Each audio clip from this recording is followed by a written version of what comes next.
Udah. Oke, baik. Assalamualaikum warahmatullahi wabarakatuh. Kami dari kelompok 8 ingin mempresentasikan tugas mata kuliah transformasi digital yang bertema analisis penerapan Cobit dan TOGAF dalam mendukung strategi bisnis dan transformasi digital. Sebelumnya, perkenalkan saya Salwa Sakinah dengan NPM 252103011 dan teman saya. Saya Zilva Rayansyah Putri dengan NPM 252103006. Oke, baik. Nih, di sini selanjutnya ada bagian A itu analisis literatur penerapan Cubit. Pertama itu ada identitas literaturnya. Judulnya itu kami ngambil dari jurnal yang berjudul Audit Keamanan Sistem Informasi Manajemen Rumah Sakit dengan Framework Cobit 2019 pada RSUD Palembang Bari. Nah, untuk penulisnya ini ada tiga. Yang pertama, M. Arif Al-Ghifari. Yang kedua, M. Izman Herdiansyah. Yang ketiga, Yesi Novaria Kunang. Terus, tahun terbit jurnal ini pada tahun 2023. Nah, sumber publikasi yang kami pakai ada Journal of Applied Computer Science and Technology atau JCAS. Terus ada ringkasan penerapan Cobit, yang kedua itu. Yang poin pertama adalah latar belakang organisasinya. Nah, RSUD Palembang Bari sebagai salah satu rumah sakit terbesar di Kota Palembang yang telah mengimplementasikan SIM RS sebagai bagian penting dalam upaya mereka untuk mempercepat pertumbuhan serta meningkatkan daya saing dari rumah sakit lainnya. Nah, sebagai institusi yang berfokus pada pemberian pelayanan yang optimal kepada masyarakat, ketersediaan sistem informasi yang dapat mempermudah proses pelayanan sangatlah penting. Berdasarkan tersebut, RSUD Palembang Bari membangun SIM RS yang bertujuan untuk memenuhi, meningkatkan, dan mempermudah segala proses administratif terkait pelayanan pasiennya, manajemen informasi, akuntansi, dan pengadaan barang yang ada di rumah sakit. Terus ada sistem berbasis teknologi informasi ini memegang peran penting sebagai fondasi utama yang menghubungkan seluruh operasional rumah sakit. Alur kerja yang saling terhubung ini mencakup pelayanan administrasi pasien. Nah, pengelolaan rekam medis elektronik, sistem laporan keuangan, hingga manajemen stok barang dan distribusi obat-obatan di bagian farmasinya. Selanjutnya, poin selanjutnya itu ada permasalahan bisnis atau TI-nya. Nah, RSUD Palembang Bari memiliki ketergantungan yang sangat tinggi terhadap aset informasi. Nah, tetapi belum pernah melakukan audit formal khusus terkait keamanan informasi pada SIM RS-nya. Nah, dari itu menimbulkan resiko kebocoran pada data pasien. Misalnya, ada pasien yang berobat. Nah, data pasien itu bocor sehingga tidak ada privasi-privasinya dan tidak adanya ketidakpastian tingkat kesiapan pada tata kelola teknologi informasinya. Jadi tata kelola teknologi informasinya itu belum ada kesiapan gitu untuk melakukan SIM RS itu. Nah, terus selain itu juga pencatatan riwayat insiden keamanan belum tersusun secara sistematis. Nah, jadi pencatatan riwayat si pasiennya ini nih nggak belum tersusun secara sistematis. Jadi kayak nggak urut gitu, masih kayak berantakan gitu, belum terurut karena itu belum optimal pemakaian SIM RS-nya. Nah, terus pelaksanaan edukasi keamanan siber bagi pegawai masih jarang dilakukan dan proteksi fisik di area ruang server utama dinilai belum memadai. Terus poin selanjutnya ada domain atau proses cobit yang digunakan. Nah, proses cobit yang digunakan berdasarkan jurnal yang kita baca ini dalam RSUD Palembang Bari ini, uh, penelitian ini memfokuskan analisisnya pada tata kelola keamanan informasi dengan menerapkan kerangka kerja Cobit 2019 yang mencakup domain dan proses Ensuring Information Security Risk Management atau EDM 03 atau Manage Risk APO 12, Manage Security APO 13, Manage Framework APO 14, serta Managed Security Service DSS 05. Nah, poin selanjutnya ada tujuan penerapan Cobit pada RSUD Palembang Bari ini. Tujuannya itu untuk mengevaluasi serta mengukur tingkat kemampuan atau capability level tata kelola keamanan informasi SIM RS-nya. Nah, untuk mengidentifikasi kesenjangan antara kondisi saat ini dan kondisi yang diharapkan, serta merumuskan rekomendasi mitigasi yang konkret dan terstruktur sebagai panduan evaluasi bagi pihak rumah sakit guna meminimalkan celah kerentanan pada sistem informasi medis. Terus poin selanjutnya ada hasil atau manfaat implementasi Cobitnya. Yang pertama itu ada melalui audit berbasis Cobit 2019 ditemukan bahwa tingkat kemampuan tata kelola keamanan SIM RS saat ini berada pada level 2, sedangkan target yang diharapkan berada pada level 3. Analisis ini menghasilkan rekomendasi konkret berupa standarisasi kebijakan keamanan informasi, peningkatan pengawasan log akses, serta implementasi prosedur manajemen risiko keamanan demi mendukung operasional digital rumah sakit yang aman. Ditemukan adanya jarak atau gap sebesar satu tingkat, di mana kondisi saat ini berada pada level 3, sementara target manajemen berada pada tingkat 4 atau kuantitatif. Selanjutnya akan dilanjutkan oleh Zalfa. Di sini saya akan menjelaskan tentang analisis literatur penerapan TOGAF. Judulnya, Perancangan Model Enterprise Arsitektur Menggunakan TOGAF Arsitektur Development Method. Di sini studi kasus yang kita bahas tentang Toko Indo Bangunan. Penulisnya Rija Pahlevi dan Arni Latu.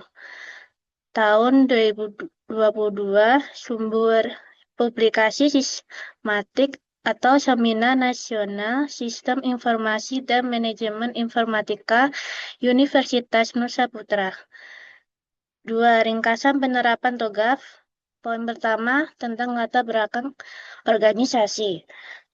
Toko Indo Bangunan merupakan sebuah organisasi atau instansi usaha yang bergerak di bidang penyediaan alat-alat dan bahan untuk keperluan pembangunan rumah.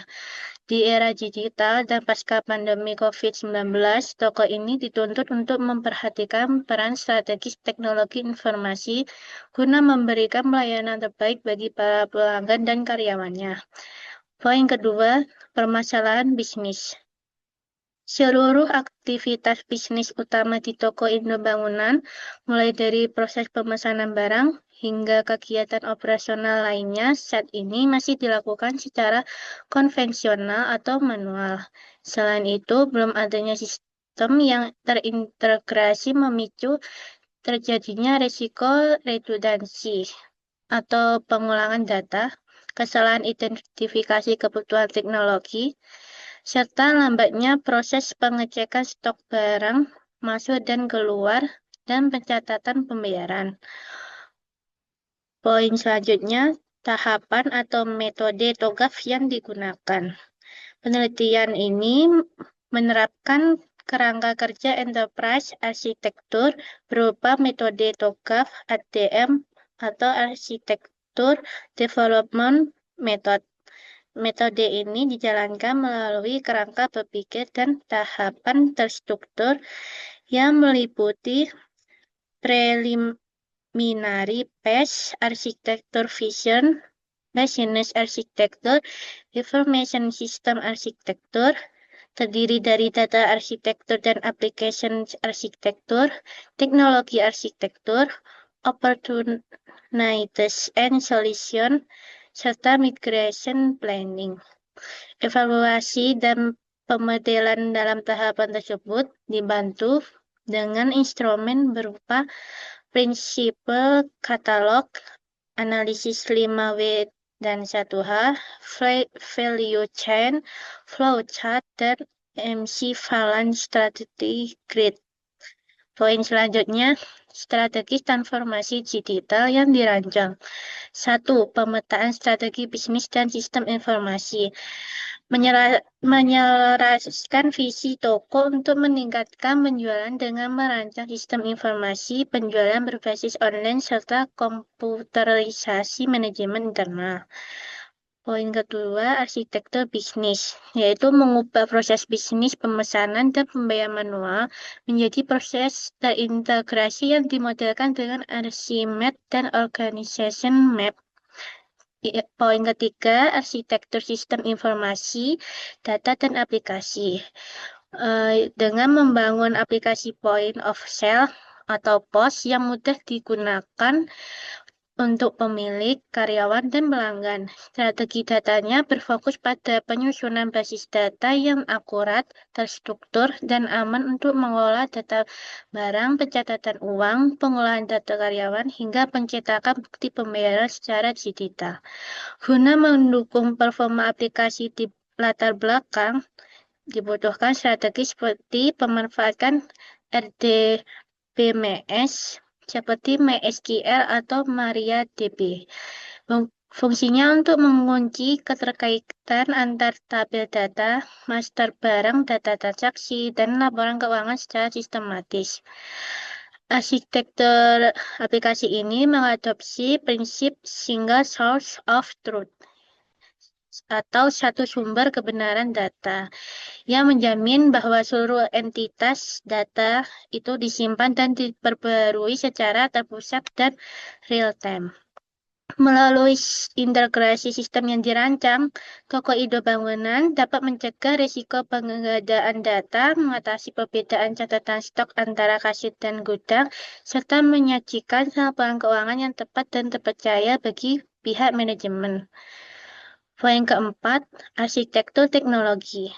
Merancang kebutuhan infrastruktur keras, hardware berupa komputer atau laptop, dan penyediaan jaringan internet, Wi-Fi, sistem aplikasi akan develop menggunakan penyedia layanan hosting dan domain dengan spesifikasi kapasitas komputasi berupa kuota 15.000 pengunjung per bulan, 30 GB disk space, unlimited bandwidth, unlimited database, satu domain.com, serta pengamanan sertifikasi SSL guna memastikan sistem dapat diakses secara cepat, andal, dan terlindungi. Poin selanjutnya, hasil atau manfaat implementasi TOGAF. Penerapan TOGAF ADM ini menghasilkan sebuah cetak biru, blueprint, arsitektur utama terintegrasi yang menyederhanakan proses bisnis melalui komputerisasi. Manfaat yang didapatkan oleh toko Indo itu diantaranya, satu, meningkatkan akurasi dan kecepatan penyajian informasi operasional, khususnya untuk pengecekan barang masuk, barang keluar, dan pencatatan keuangan.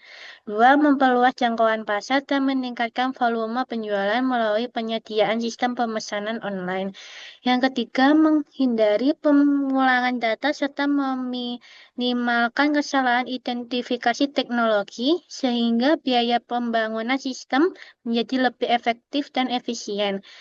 Yang keempat, menyediakan acuan atau pedoman strategis yang matang bagi organisasi untuk melakukan migrasi sistem dan mencapai tingkat kematangan atau maturity level TI yang diharapkan.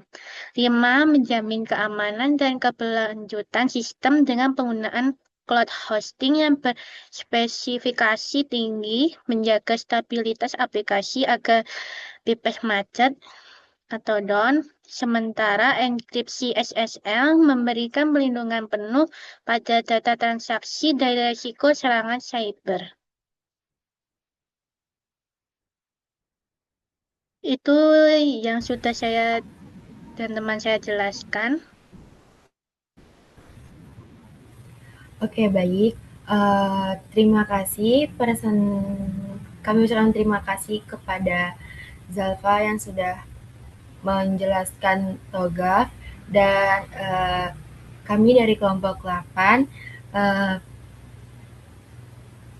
pamit undur diri.